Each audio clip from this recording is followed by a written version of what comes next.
Good afternoon, everyone, and thank you for taking the time out of your day to be here with us this afternoon. My name is Robin Williams, and I am the Regional AVP of Branch Management here at Hudson Valley Credit Union. I've been a moderator for the last few years for the Woman in Business Seminar, and it's my pleasure to be here with you this afternoon. The topic that we'll be speaking about today is Lift While You Climb. This really speaks to the importance of networking and having a professional, formal or informal mentors, and why it is critical to the workplace. Today, we have two dynamic speakers that will be expounding on the topic and will provide us some insight as to how they're able to lift while they climb. Before we get started, I have a few housekeeping items. We will be running a live Q&A at the end of the session. So we've enabled the Q&A feature found on the taskbar, and we've opened the chat. You can use both of these to submit a question at any time during the presentation. If you need to jump off, or if you miss part of the webinar, no need to worry. We'll be sending the on-demand recording via email once it's available. So for further ado, now let's meet today's panelists.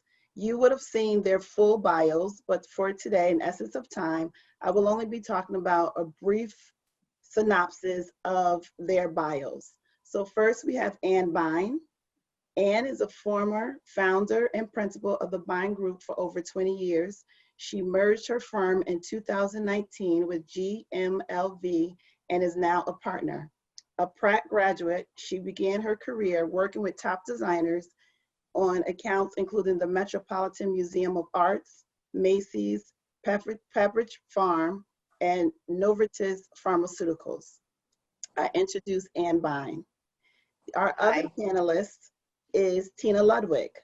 Tina has been part of the insurance industry for more than 20 years. She is the Assistant Vice President of Insurance Services here at Hudson Valley Credit Union, leading the strategy and delivery of property and casualty insurance products. Tina has shared her leadership skills with many nonprofits, including United Way, American Red Cross, the Dutchess County Regional Chamber of Commerce, and Rebuilding Together. We welcome both Ann and Tina. Thanks, Robin. Thanks, Ann. I'm so excited to be here and talking about this topic. As I am as well, and I'm just excited to share any little bit of wisdom that I've accumulated through the years that might help everyone in this who's participating. Great, so we will get started. One of the first questions, and I will ask this to both Ann and Tina, and Ann, you can start. Tell me about your support network. I'll go first. So being of a certain age, as you can imagine, I've been in a lot of different groups, starting with a mastermind group. If anyone doesn't know what that is, it's something they should really look into. I've been in some groups that were a disaster, and I actually left pretty quickly. Most recently, I've been involved with a group which call ourselves Master Women. We're all women business owners. But then we sort of, after so many years, coined the name the Illuminatas. And we meet, and then we once a year have a really terrific escape and get together for a weekend to work and play and have lots of wine. I'm also involved with a group now, which is a business advisory council, which is different, and there are men and women in that group. So they have a lifespan, is what I wanted to say, but there's a lot of different ways of getting involved. Excellent. Tina?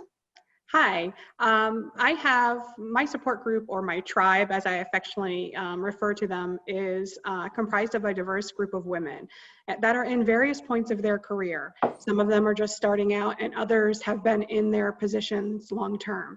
And they're comprised of backgrounds in healthcare, marketing, sales, nonprofits, for-profit work, and management. And what I love about my group is we do both formal and informal meetings and gatherings. And as Ann pointed out, sometimes the wine is really important to have in these discussions with your support network. So you both spoke about the network. Tell me, how has it increased your value? Sure. So I think for me, having the support network gives me an opportunity to look at a vantage point that I may not have considered otherwise. So my group, my tribe, serves as a sounding board for me. And often I look to them for opinions and advice on how I want to approach something. It's given me the opportunity to really grow my leadership skills and also create a stronger self-awareness. So recognize when I am responding or reacting in a way in which maybe I didn't intend. It's taught me to slow down, be more thoughtful and more intentional in how I communicate with others. Excellent. And You know, for me, each group has done something different, really. I would say that my first mastermind experience, which I was in for about 6 or 7 years, really helped to push me out of my comfort zone. And also they gave me a hand when I thought I couldn't go on. They believed in me when I didn't even believe in myself. And that's really important. My Illuminata or my Master Women group, this sounds funny, but what they have taught me and what we always say is bill like a man. Which is something that women have a hard time doing as business owners. And in that particular group, there are lawyers, the people are in a lot of different industries, but they're all business owners. And my last group, which I'm also involved in now as well and have been for many years, I've learned a lot by their experience. So what I tried to do when I put that group together is I figured who are the thought leaders in different industries that have their own businesses and how can I help them? So I knew I was bringing something to the table to share in terms of marketing and my industry, but I knew I wanted to have someone who was a business attorney, somebody who sold insurance. So basically we're a group of people, men and women, who've come together. And what that's also encouraged, and I want to encourage to not be afraid of, working with men, is I learned how they think. And that's not a bad thing to understand as a woman. excellent. Thank you, Anne. I agree. Could I interject for 1 minute, Robin? I think Sure Anne can. said something really important, that it's not mentoring or the relationship that you have with your tribe. It's not just about your career aspirations. It's about who you are as a whole, or where you're going, where you want to go, and what the focus is, and working together in a mutually collaborative relationship to identify how to get each other there, how to lift each other up and support yourselves throughout that journey. I totally agree. For both Anne and Tina, we can clearly hear that neither one of you are shy and both of you are very outspoken. So let's, talk a little bit about what would you do to recommend for someone who isn't as skilled in networking or is a little shy? So, Anne, I could start? Sure. Yeah. So I think start small, right? And don't set unrealistic expectations of yourself. So Robin, you just said that you don't feel I'm shy, right? And so I get this comment often, but honestly, if you put me in a room with people that I don't know and you say, go to work and network, I'm very shy. I'm very apprehensive, if you will. And so what I tend to do is identify someone in the room that I can start a conversation with. One person, really start to talk and get to know them. And what I would recommend is talk about yourself. Who are you? What do you like? Not what do you need? And I think that's, a misstep of many who start networking for the first time. They think they have to, throw up everything at once. Here's where I work. Here's what I do. Here's how I can help you. Start smaller, build a more genuine conversation.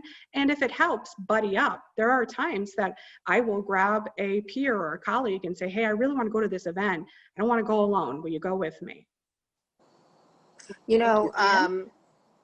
It's so difficult because we are living in such unusual times. A lot of the things that I could suggest or recommend is very difficult to do right now because we're not all getting together.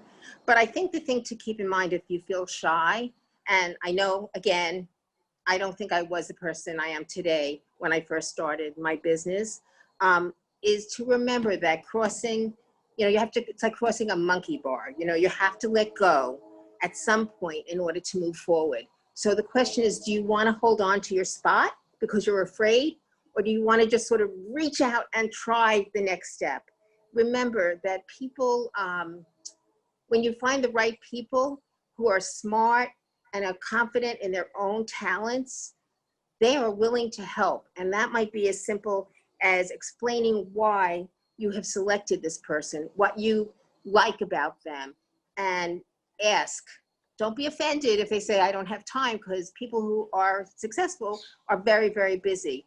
But if they say no, then find somebody else, or go to a group that makes you feel safe, where you can find some women that you can relate to. And I know you have the Hudson Valley Women in Business in your location, and where I am, we have business associations for women.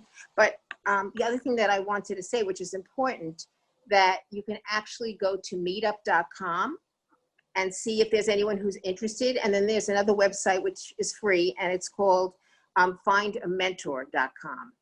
And if you go to findamentor.com, you could also be a mentee or a mentor, and they put people together, and it doesn't cost any money. I mean, they're probably going to try to sell you something in the end, but ignore it. Just, you know, do the steps. So that's pretty simple. Just type it in and take that first step, get off the monkey bar, move the next step, and type in what you're looking for. I couldn't agree more. The first step is the hardest, but Yeah. you will see you can quickly build from there. Yeah, and we both, I'm sure, made lots of mistakes, because I know I have. So, Absolutely. so you know, it's just basically getting up and instead of throwing yourself down a whole flight of steps, you know, just step up and go to the next step. So the topic of this seminar today is lift while you climb. So ladies, if you can talk a little bit about why do you think it's so important for women to build a support network, and how does that topic really resonate to how you got to where you are today? Anne, you want to start?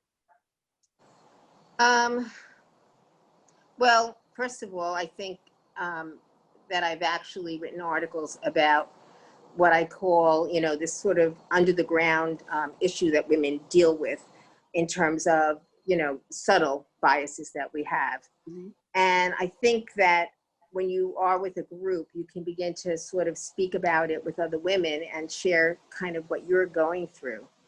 And that really helps a lot.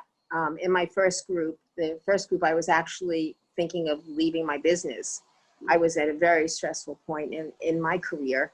And if I hadn't joined that mastermind group, I probably would have never moved on and built the business that I did build. At that point, I was just one person.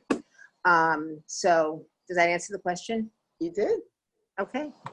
Tina?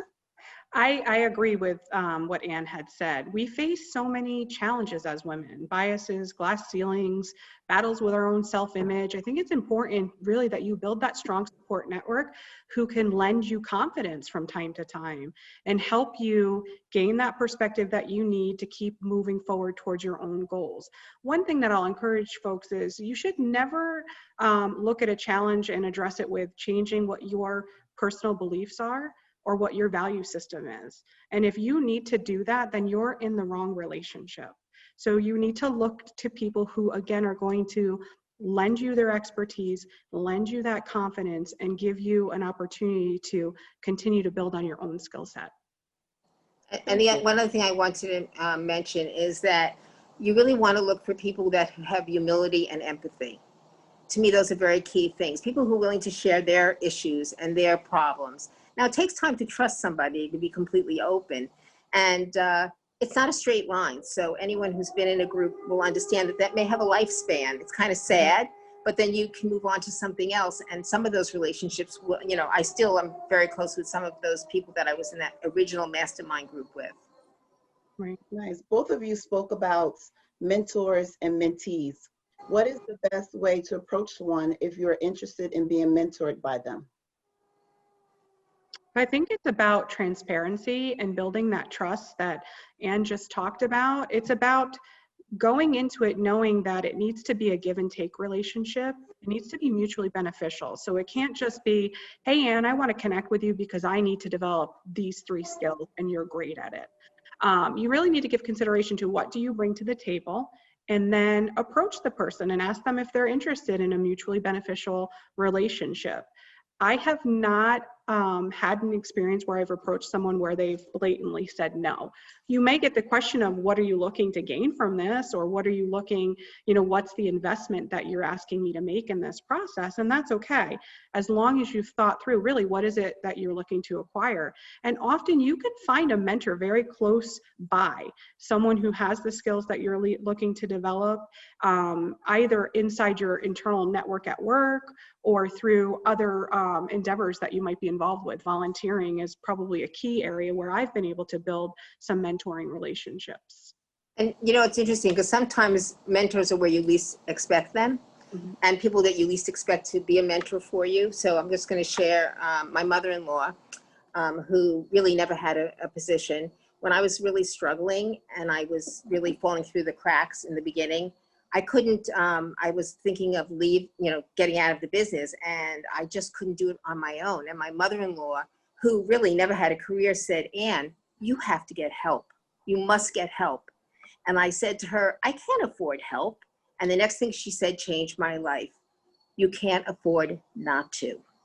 So this sweet old woman who really never had a career, every once in a while will say these gems, and I write them down and think of them always.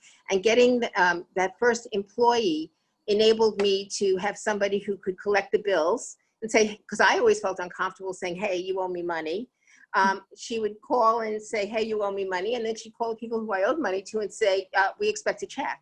So once I opened it up and wasn't so afraid, went out to that next bar on the monkey bar, everything opened up to me. So I just wanted to share, look in different places. You'd be surprised how many people can share some very wise thoughts with you who you might not expect to get them from. That's a great point, Ann, because it leads to the next question, and really how to really identify, right, a mentor, a network group. We talked earlier about some of the networking groups that are out there, but how do you really identify a mentor, and do they always have to be formal versus informal? I think in your example, you talked about an informal mentor. Is there any other advice you can give in terms of, how do you, if someone wants to build, improve their own network or have a mentor, what other advice can you give them? I think really, what was said, by Tina is, write your goals. What are you trying to accomplish out of this? And then depending on what it is, if it's really to try to grow your career and you want to be one-on-one, you have to figure out who is the person who's 5 steps ahead of you, or somebody who has a position that you admire and would like. And those are the people that you might want to reach out to. If you're looking for just, a group of people, it's a little different. So it really depends on what your goal is at that specific time. I don't know if that answers it, my point of view. It does. Tina?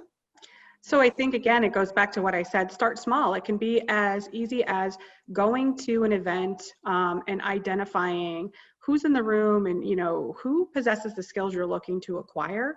I also think we have to look at the resources that are available in the county. And I can speak for Dutchess County, certainly, because I've been heavily involved there. But the Chamber Foundation has a formal mentoring program called the Career Achievement Program, which is great because it's not contingent on what level you're at today. You can be at any level. They pair you accordingly. Volunteering, again, is another great way to start. And certainly the Hudson Valley Women in Business is another phenomenal program that we have available to us. Totally agree. All great options. And then just remember, when you ask somebody, that in a way you're complimenting them. You're basically saying that I value you and I think that you're amazing and I would love to, have more time to chat with you. That's a compliment. Even now I have people who have reached out to me to be their mentor.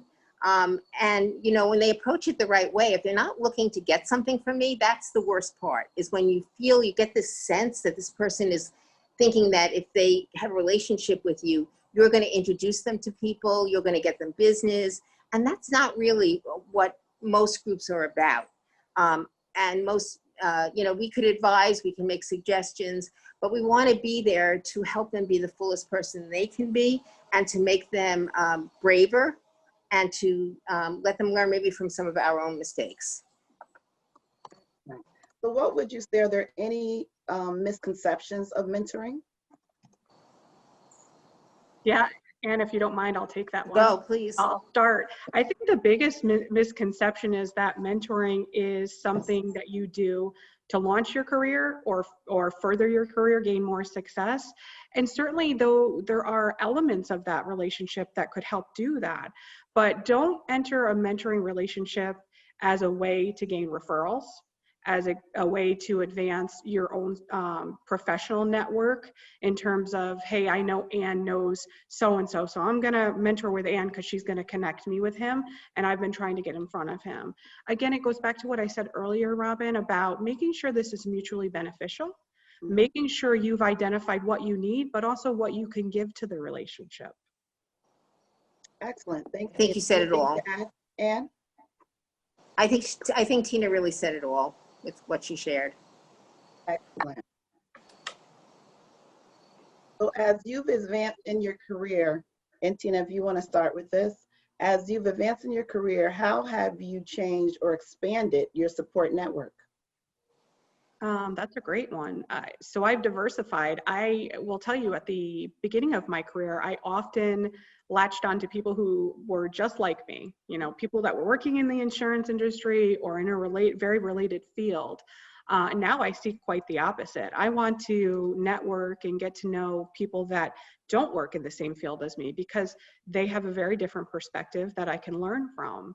I think I've also learned to be more outgoing and put myself in more vulnerable positions to say, I've got to push past my comfort zone, and I can't always rely on maybe bringing along a buddy to an event to really start networking. So I would say I've grown with making myself more vulnerable, being a little bit more outspoken and confident, and also being more available to others that might want to learn some of the skills that I've gained throughout the years.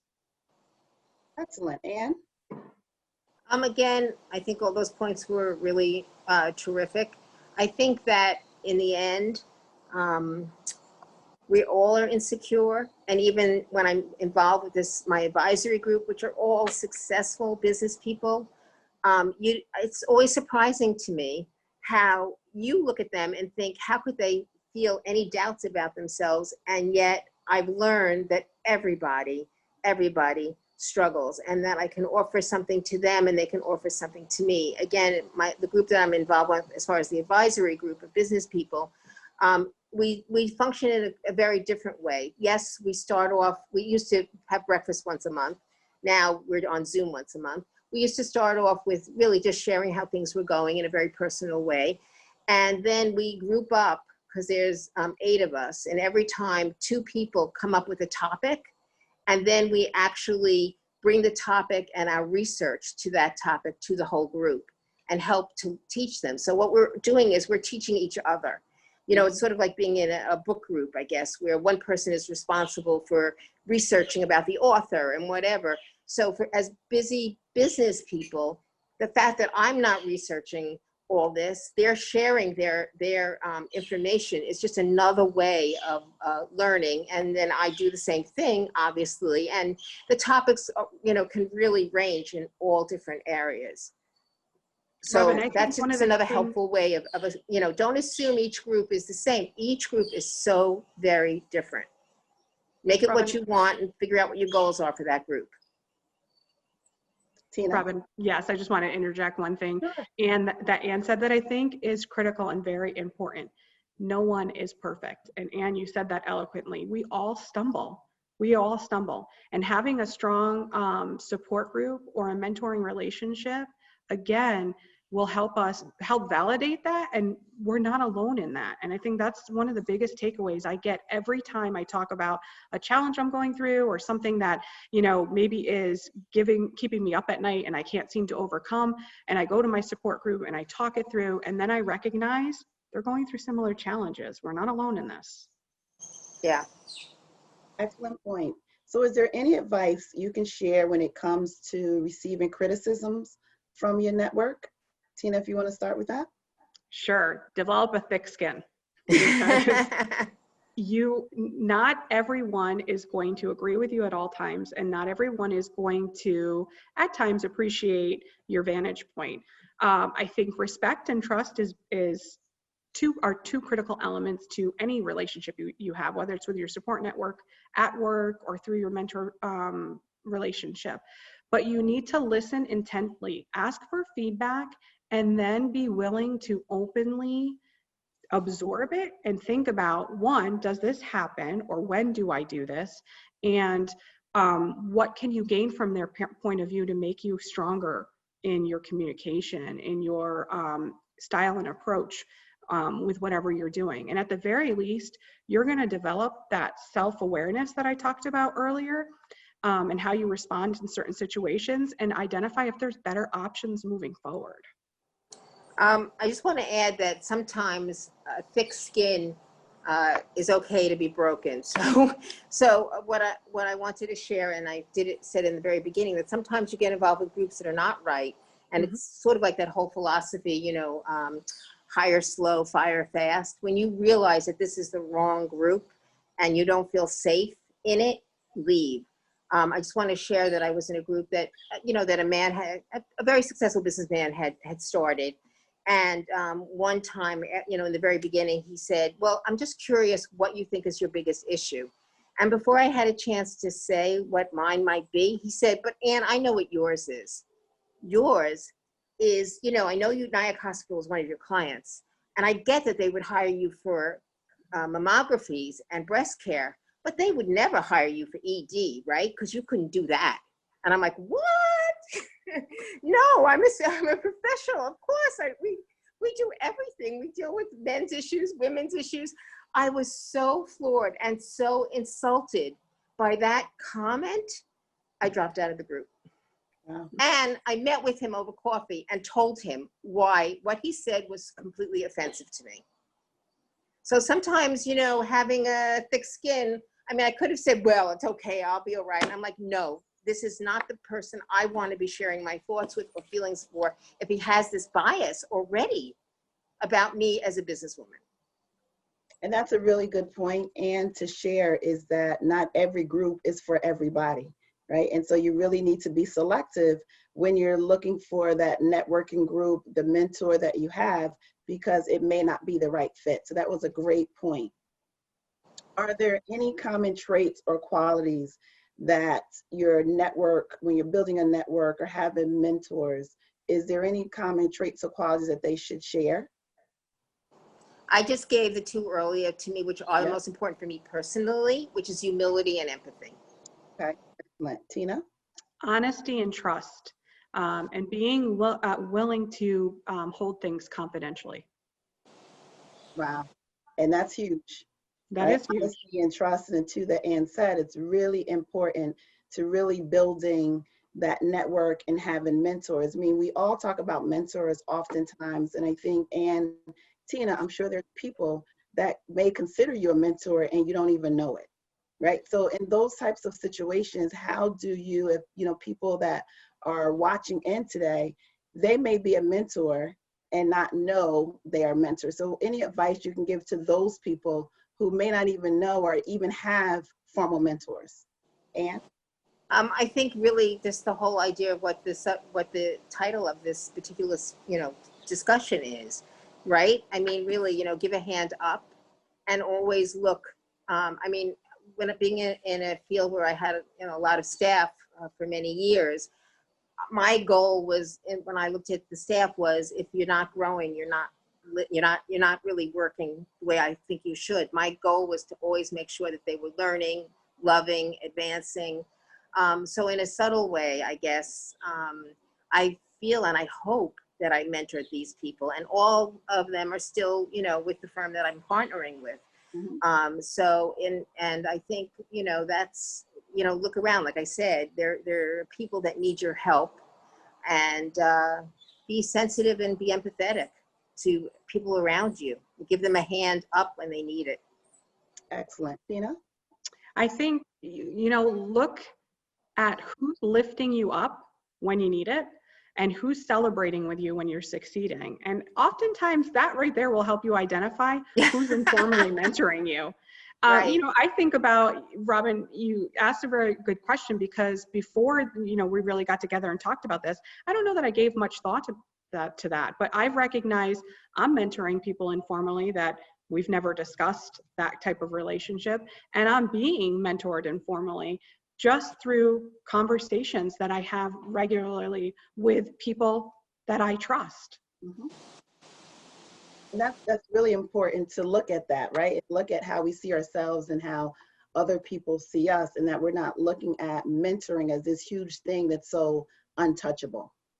Right, or so labor intensive. I think you had asked before about misconceptions. I think Yep. that's another one, that it doesn't have to be a strain or a drain on your time. Mhm. You set the terms, and again, make sure it's mutually beneficial. You talk with the person that you want to have this relationship with, and you agree. How are you going to interact? How frequently? And it will evolve from there, because some of these relationships that I developed were very formal in the beginning. We're going to meet X time, you know, once a month, and so on and so on. And now it's become, hey, I can pick up the phone if I want it. If Robin's in my network, I can call Robin and say, do you have a few minutes? Or I can shoot her an email and say, I'm facing this challenge. What do you think?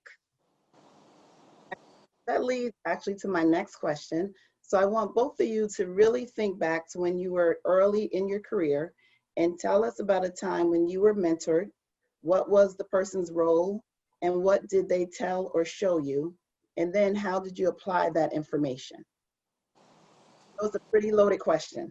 I can start because this person made a big difference in my life. It was when I was just a freelance designer, and I was working with somebody who was a designer for doing work for Macy's and some really big museum and modern, you know, Metropolitan Museum, but big clients. And I was there really to assist. His name is Bill Mihalik. I doubt that he's even alive now, but I will never forget the first time he said to me, Anne, this is going to be your project. I am handing it over to you. And I thought I was going to freak.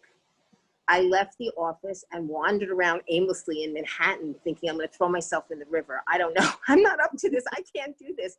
And every time I would say, are you sure? He'd say, you can do it. You're going to do it. And I did. It was scary as anything, but because of Bill, this one person who believed in me and knew that, you know, thought I could do something that I didn't think I could do myself, it was the first step in moving forward. And for the time that I worked with him, he was a great mentor to me. And, you know, you have to really appreciate it. I wish now that I had written a letter or done something specific to let him know what a difference he made in my life. But those people are rare, and you should treasure them and let them know how much they have helped you, so they understand that they're valued and you valued them. Excellent. Thanks, Anne. Tina. So I would say my first mentor really was my boss, my very first boss in the insurance industry. I know everyone who's watching is going to find it hard to believe. I did not aspire to be an insurance professional from the time that I was little. It was not something I wanted to do when I grew up. I kind of fell into insurance. But this gentleman took me under his wing, and what he taught me very early on has stayed with me. He said, in order for our relationship to work, we have to do two things. We have to be transparent with each other, and we have to allow each other room to fail, because we're not always going to get it right.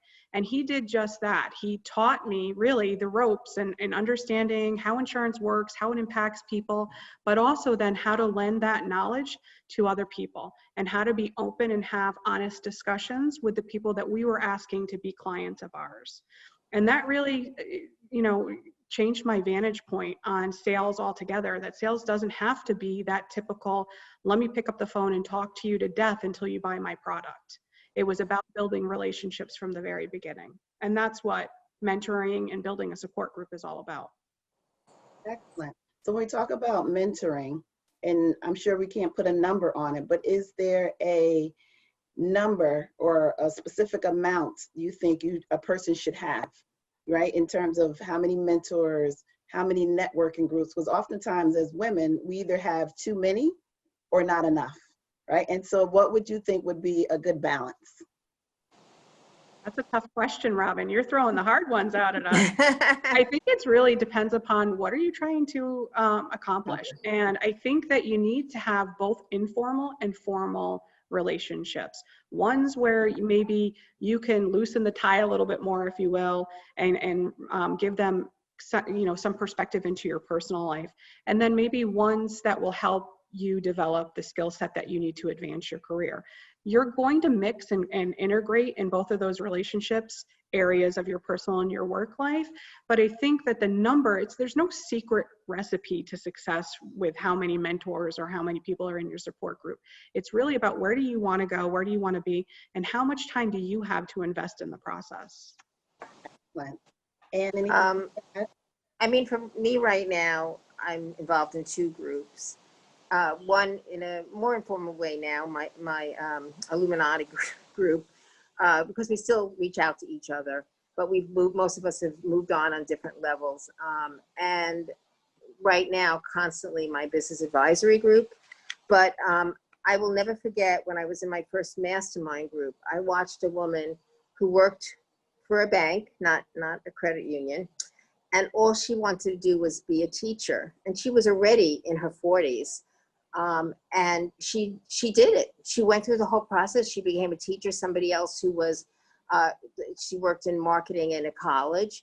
And her dream was to be a writer. And she's now an author and a speaker. So, you can start small in one group, and maybe that's enough for you. But as time goes on, it's not a straight line. Sometimes you sort of change what you need. So right now, active in one, and another one, which I still use for great support of all women, one with men. Excellent, thank you. So there was a few questions that are coming in through the live Q&A, and there's some questions that were collected previously. So I'll ask that question first. That was, where do you find the mentors? Was one question. The other one is there a network of women that would volunteer their time for something like this? So I think Ann and I both touched on this a little bit. Look at the resources you have in your county. Going to your local chamber is a great area to start. Look at the events that they're holding. Our chamber, Dutchess County Regional Chambers Foundation, has a career achievement program where you can build out a mentor relationship, a formal mentor relationship. Also look at where, what's going on in your community. Hudson Valley Women in Business is another great area to start to build that support group. Excellent. Anything else to add? And again, I mentioned meetup.com and findamentor.com. And don't be afraid, since we're all on Zoom anyway, if it's not your neighborhood. Sometimes you can meet really exciting, interesting people that are not really in your distance, in your circle at this moment. Yeah, these are the silver linings. That's one of the positive things with the situation that we're in, Anne, right? So distance doesn't matter, because now we have these virtual platforms that there's really no excuse. Right. This is the first time that distance no longer separates us. Right. Right. So I have some other questions from the live Q&A. Is there a benefit of having a mentor who's not in your industry? Yes, definitely. I mean, without a doubt, because they're going to bring their experience that will enrich your experience. And sometimes it's just having a very different point of view. Sometimes if someone is too close and they do what you do in your industry, you get caught up in too many details. Whereas somebody is not in your industry, you're going to see bigger picture ideas. So an additional question to that, Anne, is how do you ask someone to be your mentor in the same industry as you while not coming across as being inexperienced or lacking confidence? I think, again, it's just, I hate to say this, but to deal with the person's own ego and let them know why you selected them, why you value them, and be clear with your goals with them, so they know that they're not going to be in a situation where you're going to basically be trying to ask them for people to reach out to. And make that clear in the beginning. I'm not looking, for people, for that contact. I'm looking for just to understand and learn and grow, like after seeing what you've accomplished. Right. Tina? I would agree. Don't look at this relationship as what can I get? It has to be what can I also give? Mm-hmm. Mutual benefits to both participants will motivate people to want to accept that offer or that request to become a mentor. I just wanted to mention one thing, and I've never done this, but I once had a conversation with someone about how they sort of created their own advisory board. Obviously, if you have an advisory board or a board of directors, you know, that's really fabulous, right? As small business owners, we don't have board of directors. And one of the things this person did is when he reached out to people who were pretty high up and said, look, I wish I could, you know, pay you for this, but I'm very, you know, I want to be able to make a donation to a not-for-profit that you believe in. So what I'd like to do is give, you know, whatever that number is that you can afford to whatever you believe in. And sometimes people will really respond to that because they have a thing that they care about. And you're already saying, listen, I want to give something back, even though I can't give you money. So that's one way of approaching it. I've never tried it, but I thought that was such an interesting idea. Thanks, Ann. Another question is, and Ann, you spoke about this earlier, thoughts on women-only mentor networking group versus a mix of men and women. And I know you talked about that earlier. Ann, if you want to expound on that. Well, I always find it interesting, you know, with my group that has men in it, to hear their point of view and how different I look at it. I remember speaking to somebody in the group, and I said something, and he said, well, a man's always wants to have his ego stroked and blah, blah, blah, blah, blah. And I'm like, really? I mean, I didn't even understand the way that men thought on certain levels. So it's a great way to say, this is my problem. How would you approach it, you know, with this business person who's also a man? I mean, sometimes it's, you know, collecting money that you're owed, right? And you're not quite sure how to approach that. And I think it's very helpful. I mean, I do love having my female groups as well, but I think that if you're at a certain level, if you feel confident enough, I think it's hard for women because we don't feel like we have enough of a voice around men and we're timid. So you might not want to do that right away, but once you get a little bit of confidence, trust me, they want to hear how you think too, because their customers are women. And that's the funny thing is most customers and most people who make purchases are women. Do not forget that. And that's in many industries, in healthcare, in education. It's the mothers, it's the women who make the decisions for their families. We have a lot of power. You just have to make sure you educate men that there is a lot of power and your point of view really makes a difference for their success. Excellent. Tina, anything to add? Absolutely. I agree with everything that Ann just said. Again, you know, what's your level of comfort? If you are comfortable engaging in a mixed group, you should do it because you need to gain perspectives from everyone as much as you can, a diverse group. Whether we like it or not, men still dominate the world in a lot of our professions. And so if you can gain insight on what their perspective is and how to best approach them in your own career aspirations, you'll be better for it. So I think building your confidence, if you're not comfortable yet, or you feel like your voice is too quiet, that's okay. But when you have started to develop that level of confidence, start to diversify more. You know what, Tina, and that really leads into another question that just came. Have you ever offered to be someone's mentor? And if so, how did you do it in a way not to be seen as demeaning? As the what? I didn't hear the last. As demeaning. Demeaning? Yes. Okay. So sure, I've mentored in a variety of different capacities. I've worked through the Chamber Foundation, the Leadership Duchess program. I've also worked with the Junior League and done presentations for their girls empowerment days. I think one thing that I love about both of those programs is that I can be authentic and I go in knowing that I can be that support system and start helping that person really develop the confidence that I talked about earlier.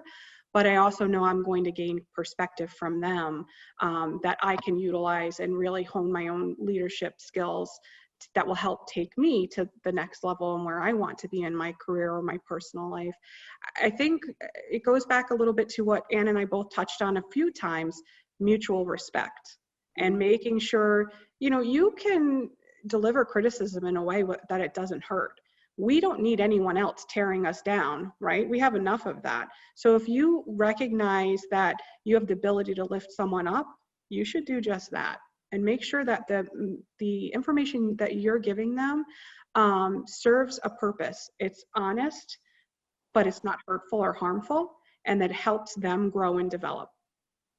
I think Tina answered it exactly what I would say. Excellent. There was one other question. Advice for someone that is new to an organization and looking to find their tribe. Put yourself out there. That's where it starts, really, it does. And I know it's hard and it's uncomfortable. Put yourself out there, look within your organization. If there are groups or activities that are taking place, put yourself in a position to be a part of them.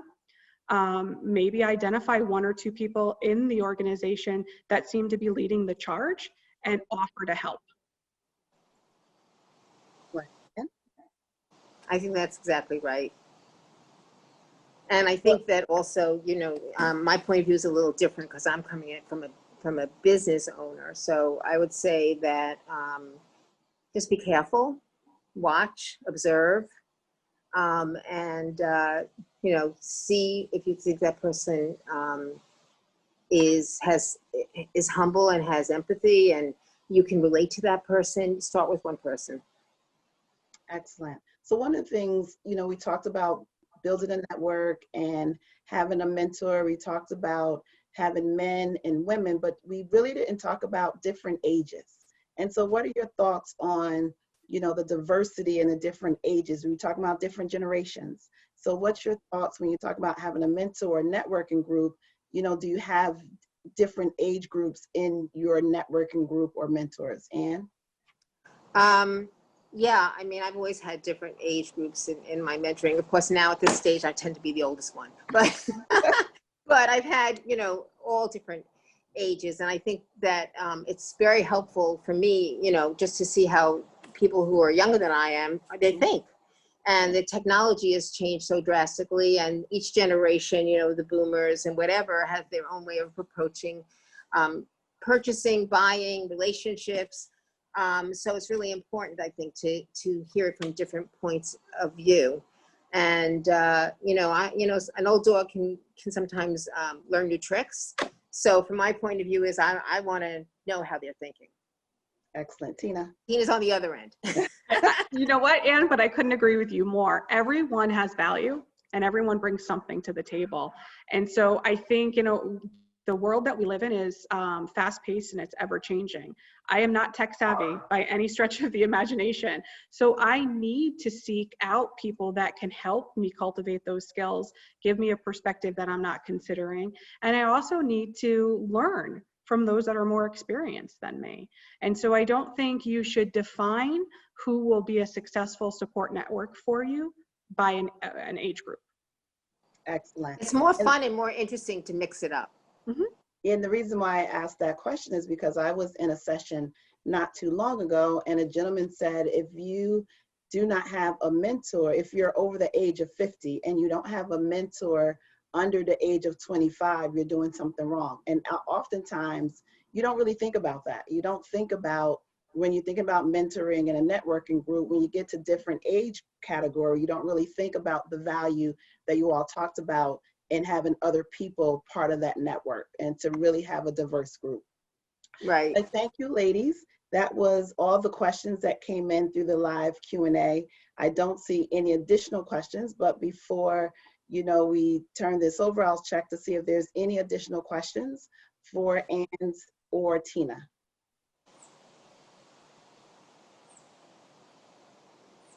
If not, I do want to thank Anne and Tina for taking time out to be a part of this dynamic session, Lift While You Climb. Hopefully those that participated, listened in, really got some valuable information on how to build a network, you know, to understand the importance of networking, be it informal or formal networking or mentoring. There may be one more question. And this is for Anne. Could you repeat the mentoring websites that you talked about earlier? Oh, sure. It's called, let me just find it here, 1 second. It's called findamentor.com, or meetup.com is just a way of meeting other people. But I also wanted to say that I'm happy if anybody wants to just shoot me an email. If you have any questions that I haven't answered or that you think of after, I'm more than happy to respond. Yeah, Robin, I think that would be great for you to share our contact information. If anyone is looking for opportunities to get started that Ann and I can help with, they should certainly feel comfortable enough to reach out to us. Thank you, Tina. And I really want to thank Ann and Tina. We appreciate all your insights and thank you for your time today. Many thanks to everyone who joined us.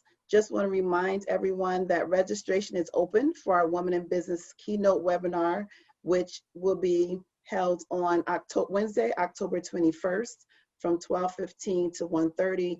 That will be, our keynote speaker will be Dr. Len Richardson, titled Finding Opportunity in Crisis. So again, that is Wednesday, October 21st from 12:15 to 1:30. You can get more details, can be found on our website at hvcu.org. We hope that you enjoyed the session today. Thank you for joining us and have a great day. Bye guys, thank you. Thank you.